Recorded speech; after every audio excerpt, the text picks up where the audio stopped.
नमस्कार मित्रांनो, मी हेमंत. कॉकरोच जनता पार्टी ही सोशल मीडियावरती स्थापन झाली. या पार्टीचे संस्थापक अभिजित दिपके अमेरिकेतून भारतात आले. आंदोलन उभं राहिलं. कितीतरी दिवस हे आंदोलन चाललं आणि शेवटी केंद्रीय शिक्षण मंत्र्यांना त्यांचं पद सोडावं लागलं. हे कॉकरोच जनता पार्टीचं सगळं काही आपण सोशल मीडियाच्या माध्यमातून प्रामुख्याने, कारण मेनस्ट्रीम मीडियाने त्याला फारसं कव्हरेज सुरुवातीला दिलं नव्हतं, पण वांगचूक, लाठीचार्ज, प्रधानांचा राजीनामा हे दिल्यानंतर मेनस्ट्रीम मीडियाचं लक्ष या कॉकरोच जनता पार्टीकडे त्यांनी वळवलं. अर्थात सोशल मीडियाने फार मोठा आधार या आंदोलनाला दिलेला आहे.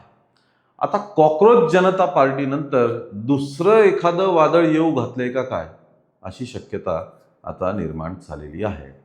कारण अशा बातम्या येत आहेत, अशी चर्चा सुरू झाली आहे की एका नवीन जनता पार्टीने जन्म घेतलेला आहे आणि त्या जनता पार्टीचं नाव म्हणजे E20 जनता पार्टी. कॉकरोच जनता पार्टीनंतर E20 जनता पार्टी नावाचं एक नवीन सोशल मीडियावरती चळवळ उभी राहताना दिसत आहे. काय आहे ही E20 जनता पार्टी, कोण आहेत याच्या मागे आणि काय चालू आहे सध्या, या सर्वांची माहिती आपण या व्हिडिओतून घेऊया. कॉकरोच जनता पार्टीच्या आंदोलनाला मिळालेल्या घवघवीत यशानंतर आता E20 जनता पार्टी नावाने सोशल मीडियावरती अकाउंट निर्माण झालेलं आहे आणि कॉकरोच जनता पार्टीप्रमाणेच या सोशल मीडिया अकाउंटला सुद्धा E20 जनता पार्टीच्या मोठा रिस्पॉन्स मिळतोय अशी चर्चा सुरू झालेली आहे. कशासाठी ही स्थापन झाली असेल, कॉकरोच जनता पार्टी कशासाठी स्थापन झाली होती हे तर आपण बघितलंय, आपल्या सर्वांना माहिती येते. पण या E20 जनता पार्टीचं नेमकं काय म्हणणं आहे, तर ही E20 जनता पार्टी ही पेट्रोलमध्ये सध्या मिश्रण होत असलेल्या इथेनॉलला विरोध करण्यासाठी आहे. फक्त इथेनॉलला त्यांचा विरोध नाहीये, तर त्यांचं म्हणणं आहे की जर सरकारला इथेनॉल मिश्रित पेट्रोल द्यायचं असेल तर त्याचे नोझल्स हे पेट्रोल पंपवरती वेगळे ठेवा. ज्याला 100% शुद्ध पेट्रोलच घ्यायचंय त्याला 100% शुद्ध पेट्रोल घेऊ द्या. त्याला तुम्ही इथेनॉल मिश्रित पेट्रोल घेण्याचं कंपल्शन कसं काय करू शकता? आणि जर इथेनॉल मिश्रित पेट्रोल विकायचं असेल तर ते 100% शुद्ध पेट्रोलपेक्षा कमी दराने विकायला पाहिजेत, कारण ते प्युअर पेट्रोल नाहीये. मग त्याचे दर हे 100% शुद्ध पेट्रोल इतके किंवा त्यापेक्षा जास्त कसे असू शकतात, हे त्यांचं प्रमुख म्हणणं आहे. मुळात मित्रांनो, इथेनॉल 20% E20 पेट्रोल जे आहे त्याच्यावरती आक्षेप बऱ्याच लोकांचा आहे. प्रमुख आक्षेप हा आहे की सध्या वापरात असलेल्या गाड्या या E20 पेट्रोलसाठी कम्पॅटेबल नाही आहेत. बऱ्याच ठिकाणावरनं असं निदर्शनास आलेलं आहे. लोकांनी स्वतः ही माहिती दिलेली आहे की E20 पेट्रोल वापरण्यास सुरुवात केल्यापासून त्यांची 4 व्हीलर असो किंवा 2 व्हीलर असो त्यामध्ये प्रॉब्लेम यायला सुरुवात झालेली आहे. काही मेकॅनिकल इंजिनियर सुद्धा सांगतात की सध्याच्या गाड्या, त्यांचे इंजिन्स हे E20 इथेनॉल मिश्रित पेट्रोलसाठी नाही बनलेले, ते प्युअर पेट्रोलसाठी बनलेले आहेत.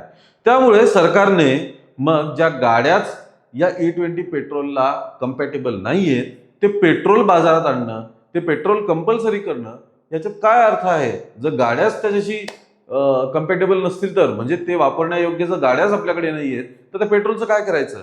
वरनं सर्वच पेट्रोलमध्ये ते मिश्रण करूनच वापरण्याचं हा अट्टहास कशासाठी? त्यामुळे इथेनॉल E20 पेट्रोलवरती अगदी सुरुवातीपासूनच प्रश्नचिन्ह निर्माण झालेले होते की हे कंपल्शन का? आता याच्यावरती काही राजकीय आरोप प्रत्यारोप सुद्धा आहेत.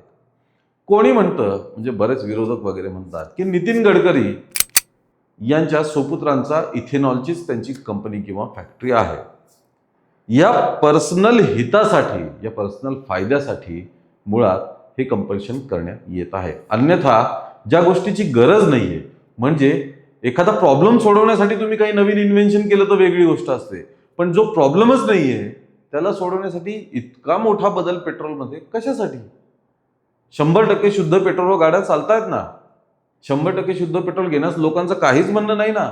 इथेनॉल मिश्रित पेट्रोल आणण्याऐवजी आहे त्या पेट्रोलचे दर कसे कमी करता येतील, आहे त्या पेट्रोलचा पुरवठा कसा सुरळीत करण्यात येईल, यावरती काम करण्याऐवजी हे E20 पेट्रोलचा घाट नेमका का बरं, असा प्रश्न मोठ्या प्रमाणात चर्चेला जातोय.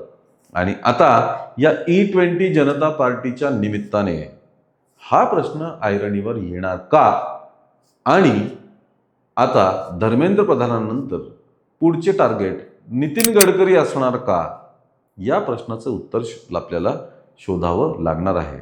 हवा तर तशीच दिसतीये, वातावरण तर तसंच निर्माण होत आहे. कारण धर्मेंद्र प्रधानांच्या राजीनाम्यानंतर बऱ्याच ठिकाणी अशी घोषणाबाजी किंवा सोशल मीडिया पोस्ट आपण बघितल्या होत्या की आता नंबर इथेनॉलचा, असे मीम्स वगैरे आपण बघितले. पण आता ठोसपणे कोणी समोर येऊन जोपर्यंत ही गोष्ट बोलत नाही तोपर्यंत त्या गोष्टीत किती तथ्य आहे, किती सत्य आहे, हे आपण वाट बघूया याच्यावरती आत्ताच भाष्य करायला नको.